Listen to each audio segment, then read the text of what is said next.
A leader is only as powerful as the aura around him. Every single great and powerful leader throughout history has only been one person with little power in a physical sense. Napoleon was not Alexander, Augustus had always been sickly, and FDR was literally a cripple, yet all of them commanded empires. The key here is that it was the image that was a true source of power of these great men, who in their personal lives were not the great figures that they were in public.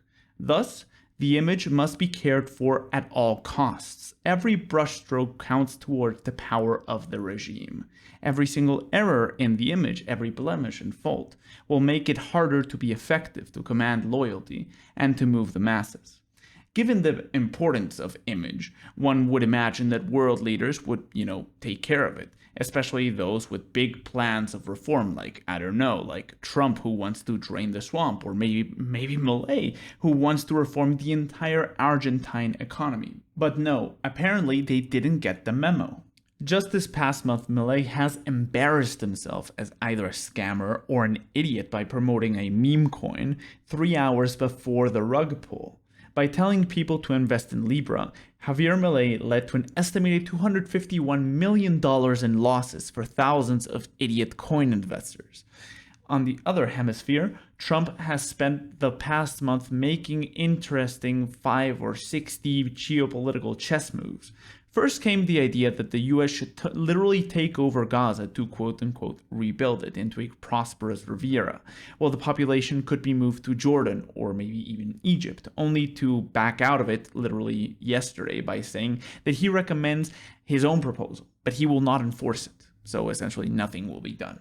The second and more recent proposal is the whole issue with Ukraine. I personally have always said that my head is with Russia and my heart is with Ukraine, primarily because I personally do know a couple of Ukrainians that have been directly affected by the war. But regardless of your opinion, it is simply bad geopolitical strategy to call the guy on your side a dictator and to alienate literally all of your European allies, all of your European allies. If the US could do a 180 turn on Ukraine, then who can rely 100% on their backing when the going gets difficult? If you were a US president and wanted to get out of Ukraine, then it would make sense to leave them step by step without alienating your own allies. The perfect example is, of course, South Vietnam with Nixon's Vietnamization policy, which took a couple of years and his own ousting before they were completely abandoned. However, if Nixon had just said one day, South Vietnam is ruled by a despotic junta, and then abandoned Saigon, maybe Indonesia, South Korea, and Thailand might get cold feet when it comes to future cooperation. Since I'm neither Gazan, Argentinian, Ukrainian, or American, I think that all of this is great entertainment. But one has to recognize that both Milei and Trump, regardless of their actual policies and consequences, are turbo-vandalizing their own leadership image as if it were a climate protest in a museum. There are real consequences to these silly antics. When you show that you bark but never bite, the world will not take you seriously. For the moment being, the world has taken Trump quite seriously because they do not know if a bite is coming. Increasingly, it looks like it will not come. Increasingly, it looks like this is purely performative. Nothing reinforces this like going and saying, I will occupy urban guerrilla central, kick the people out, and then build a Trump hotel, and then going JK 2 weeks later. I would argue that Milei's case is even worse. He actually managed to turn surplus as the government of Argentina. But as he is pushing this historic policy forward, the news coverage is on his Libra scandal. This is something that could be expected from Hawk to a Girl or some other 15-minute internet influencer, but not from the man who is single-handedly saving Argentina's finances. So, what will be the consequences of this type of antics coming from the leading right-wing populist leaders? On the grand scale of things, these topics will probably be forgotten about in the next news cycle, and they seem unlikely to cause an acute crisis or a coup d'etat. However, these things are blemishes on the image of each leader, and this will directly affect their political power because, although each scandal is small, they stack up, and one can certainly die from 1,000 cuts. But the worst thing is that all of this is unnecessary. There is literally no reason why an elected leader has to promote meme coins or brag about how they will remodel Gaza into a Riviera. Sure, it's funny, but it will be damaging in the long-term prospects of both administrations. But why? Why do these types of avoidable scandals seem to be so common for populist movements?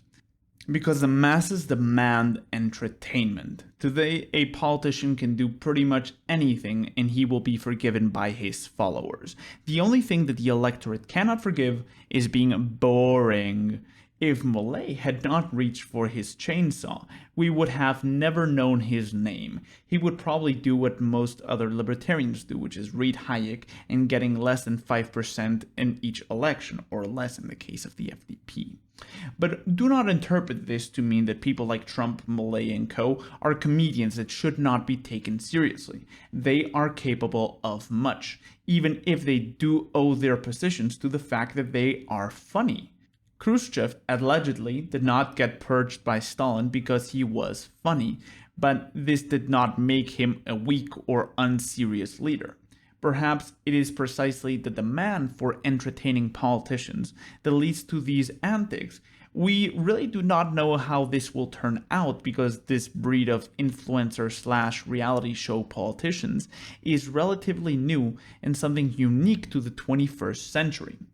This is probably no coincidence. Never in history has there been more entertainment available to the average consumer.